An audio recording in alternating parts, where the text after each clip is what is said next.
Assalamualaikum warahmatullahi wabarakatuh. Perkenalkan, nama saya Yulnika Sulastri. Saya mahasiswi dari Universitas Sulawesi Barat, program studi Teknik Informatika.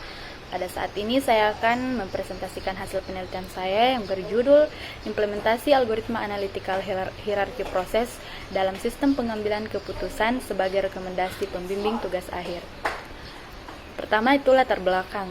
Yang melatar belakangi penelitian saya yaitu di mana yang pertama itu ada mahasiswa dan yang kedua itu dosen pembimbing, di mana pada saat menentukan dosen pembimbing bagi mahasiswa tugas akhir seringkali terjadi ketidakcocokan antara mahasiswa dan pembimbing skripsi.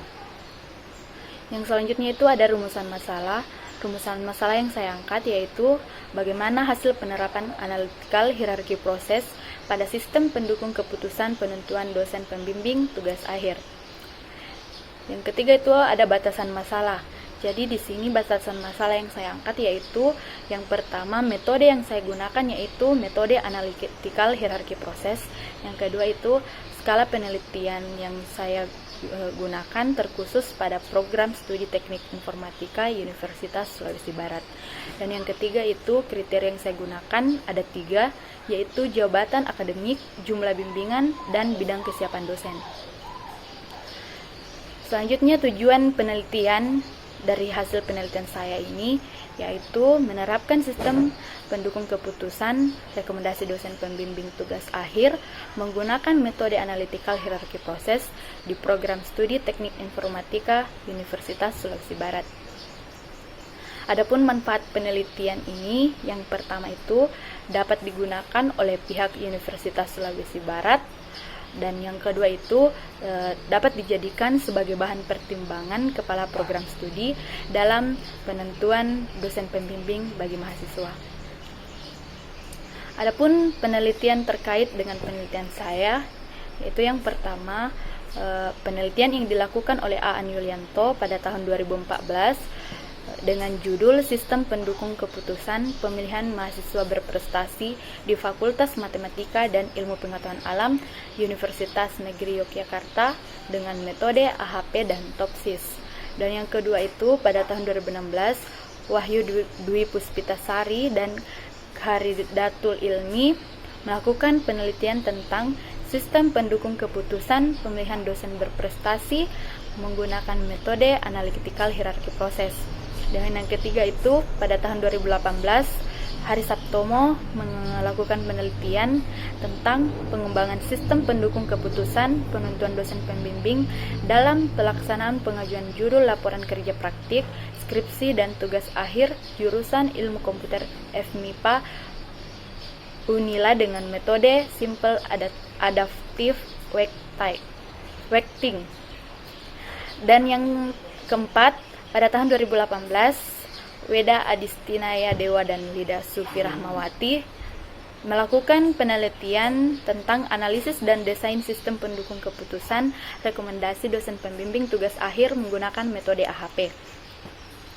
Selanjutnya itu metode penelitian yang saya lakukan, itu yang pertama, ini merupakan alur dari sistem atau cara kerja analytical hierarchy process itu sendiri, di mana pertama itu pada saat kita mulai memasukkan data atau kita mulai menentukan data-data apa saja yang kita butuhkan, kemudian kita juga akan menentukan kriteria. Setelah kita menentukan kriteria, kita akan menentukan prioritas elemen. Jadi dari kriteria-kriteria yang sudah ditentukan, kita akan menentukan prioritas-prioritas dari pertama sampai terakhir dari prioritas kriteria tersebut. Selanjutnya itu kita akan melakukan pembobotan kriteria, di mana masing-masing kriteria ini kita bandingkan sesuai dengan kepentingannya, tingkat kepentingannya. Kemudian itu selanjutnya kita akan mencari nilai eigen kriteria, kemudian mencari nilai konsistensi indeks dan mencari konsistensi rasio. Apabila pada pembobotan kriteria itu sudah betul atau sudah bernilai 1, maka kita akan lanjut ke proses selanjutnya, yaitu menentukan alternatif. Di sini pada tahap selanjutnya itu kita akan menentukan alternatif apa saja yang digunakan. Kemudian kita akan menentukan prioritas alternatif berdasarkan bidang yang sudah saya angkat sebagai bidang kesiapan, yaitu ada 6: algoritma dan pemrograman, bidang rekayasa perangkat lunak, sistem cerdas atau artificial intelligence, jaringan, data mining, dan multimedia processing. Kemudian kita akan melakukan pembobotan alternatif, di mana kita akan membandingkan alternatif satu dengan alternatif lainnya berdasarkan bidang kesiapan. Jadi kita akan melakukan pembobotan antar alternatif 6 kali sesuai dengan banyaknya bidang kesiapan. Kemudian dan kita juga akan melakukan pembobotan terhadap kriteria-kriteria yang lain. Jadi kita akan melakukan pembobotan alternatif sebanyak jumlah kriteria. Jadi di sini ada 3 kriteria. Jadi kita akan membobotkan alternatif 3 kali, dan kita juga akan membobotkan kriteria berdasarkan dengan bidang kesiapan. Jadi di sini karena bidang kesiapan ada 6 dan kriteria berjumlah 3, jadi kita akan membobotkan alternatif sebanyak 8 kali. Kemudian kita akan mencari nilai eigen dari masing-masing perbandingan pembobotan tadi, dan kemudian kita akan menghitung jumlah akhir nilainya, dan selanjutnya itu kita akan mensorting nilai terbesar, di mana di sini akan terjadi perankingan nilai.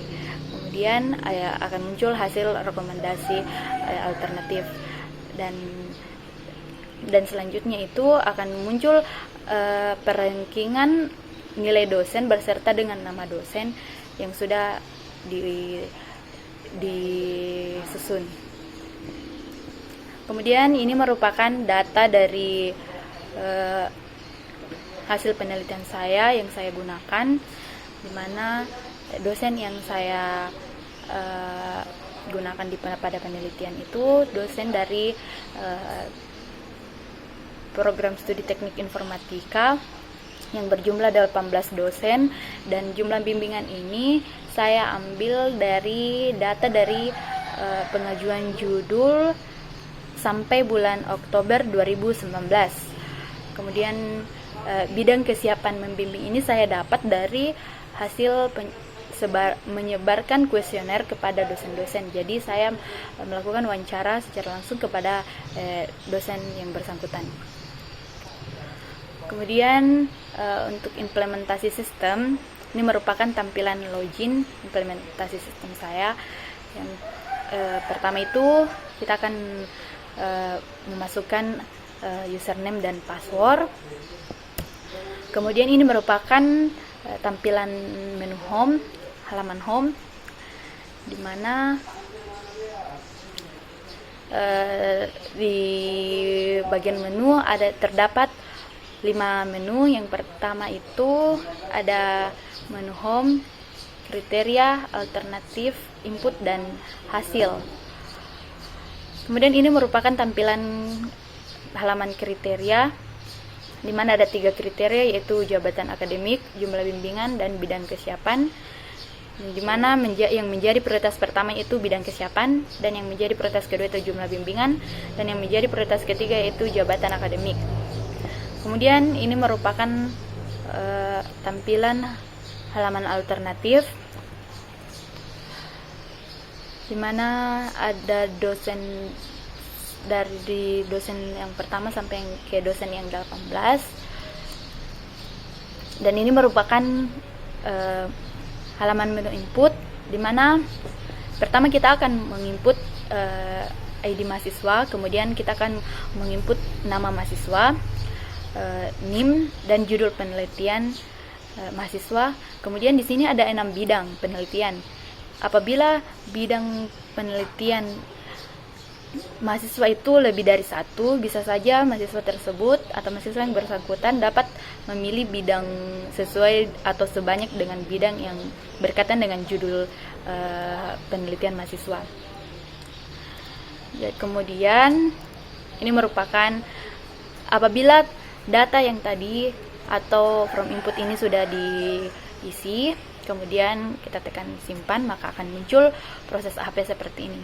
Yang saya contohkan itu pada inputan tadi saya memilih di bidang 1 itu algoritma dan pemrograman, maka muncul perankingan dosen seperti ini, di mana Ibu Heliawati Hamrul Eskom Mkom sebagai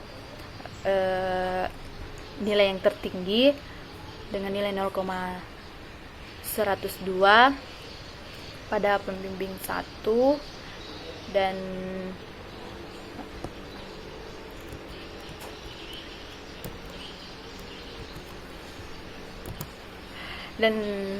akan ada perankingan selanjutnya di mana rekomendasi pembimbing 2, dan dapat kita lihat nanti di implementasi sistem. Kemudian ini merupakan halaman menu hasil yang berupa daftar dosen bimbingan mahasiswa, di mana pada saat kita menginput nilai tadi, pada saat kita menginput di from input yang tadi, maka hasil inputan tersebut akan tersimpan pada menu hasil dan dapat kita lihat pada menu hasil. Ini merupakan contoh yang saya lakukan, di mana nama mahasiswa yang saya input itu Yulnika Sulastri dengan NIM D02160005 dengan judul implementasi algoritma analytical hierarchy process, dan dan bidang yang saya pilih yaitu algoritma dan pemrograman. Kemudian ini merupakan halaman apabila kita mengklik logout atau keluar dari aplikasi. Dan yang selanjutnya itu pengujian sistem. Pengujian yang saya lakukan yaitu pengujian black box, yang dimana ada 7 pengujian yang saya lakukan. Pengujian yang pertama itu menguji halaman login dengan memasukkan username dan password, dan hasil yang muncul itu muncul halaman home, dan hasilnya itu sesuai dengan yang diharapkan. Pengujian kedua itu pengujian halaman home dengan menekan menu home, dan muncul halaman utama rekomendasi pembimbing tugas akhir, dan hasil yang diharapkan juga sesuai. Pengujian yang ketiga itu pengujian halaman menu kriteria dengan menekan menu kriteria, dan yang tampil itu data serta prioritas kriteria, dan hasil yang diharapkan juga sesuai. Pengujian keempat itu pengujian halaman menu alternatif dengan menekan menu alternatif dan tampil data dosen, dan ini juga sesuai. Dan pengujian yang kelima itu pengujian halaman menu input, di mana yang pertama itu kita menekan menu input seperti yang saya sudah jelaskan sebelumnya, dan tampil from input data mahasiswa berupa nama, NIM, judul penelitian, dan bidang penelitian, dan ini juga sesuai. Dan yang kedua itu pada saat sudah menginput data, kita akan menekan tombol simpan, dan yang tampil itu hasil perankingan dosen pembimbing sesuai bidang yang dipilih, dan kita juga dapat memilih pembimbing 1 dan pembimbing 2 sesuai yang perankingan sudah ditampilkan, dan ini juga sesuai. Yang ketiga itu menyimpan hasil pilihan pembimbing, dan yang muncul itu data berhasil disimpan dan kembali ke from input, ini juga sesuai. Dan selanjutnya itu pengujian menu hasil, di mana kita mengklik menu hasil, dan yang muncul itu hasil dari data dari hasil inputan yang tadi, dan ini juga sudah sesuai. Dan yang terakhir itu pengujian logout, di mana pada saat kita menekan menu logout, maka yang terjadi itu kita keluar dari aplikasi atau kembali ke menu login, dan ini juga sesuai. Jadi kesimpulannya dari 7 poin penelitian tidak ada sama sekali terjadi error atau pengujiannya sudah sesuai semua. Adapun kesimpulan yang dapat saya angkat, yang pertama itu berdasarkan hasil dari pembahasan rekomendasi dosen pembimbing tugas akhir di tersebut, peneliti dapat menyimpulkan bahwa implementasi rekomendasi dosen pembimbing tugas akhir menggunakan analitika hierarki proses yang mengacu pada kriteria-kriteria yang sudah ditetapkan, yaitu jabatan akademik, jumlah bimbingan, dan bidang kesiapan dari tiap dosen yang menghasilkan perengkingan untuk dijadikan rekomendasi dalam menentukan dosen pembimbing 1 dan pembimbing 2. Kemudian saran yang saya ajukan, yang pertama itu tentunya saya masih tentunya pada penelitian saya ini masih terdapat banyak kekurangan, sehingga saya ada beberapa saran yang saya angkat. Yang pertama itu, untuk pengembangan lebih lanjut, sistem ini dapat dikembangkan dengan menggunakan metode yang berbeda atau metode lain, atau bisa juga dengan mengkombinasikan metode analitika hierarki proses dengan metode lain. Dan yang kedua itu, untuk pengembangan aplikasi selanjutnya diharapkan dapat melakukan penambahan kriteria yang lebih kompleks lagi seiring dengan perkembangan kebutuhan pengguna sistem, sehingga dapat mengoptimalkan kinerja sistem. Sekian pemaparan presentasi saya, kurang lebihnya mohon dimaafkan, dan saya ucapkan banyak-banyak terima kasih. Assalamualaikum warahmatullahi wabarakatuh.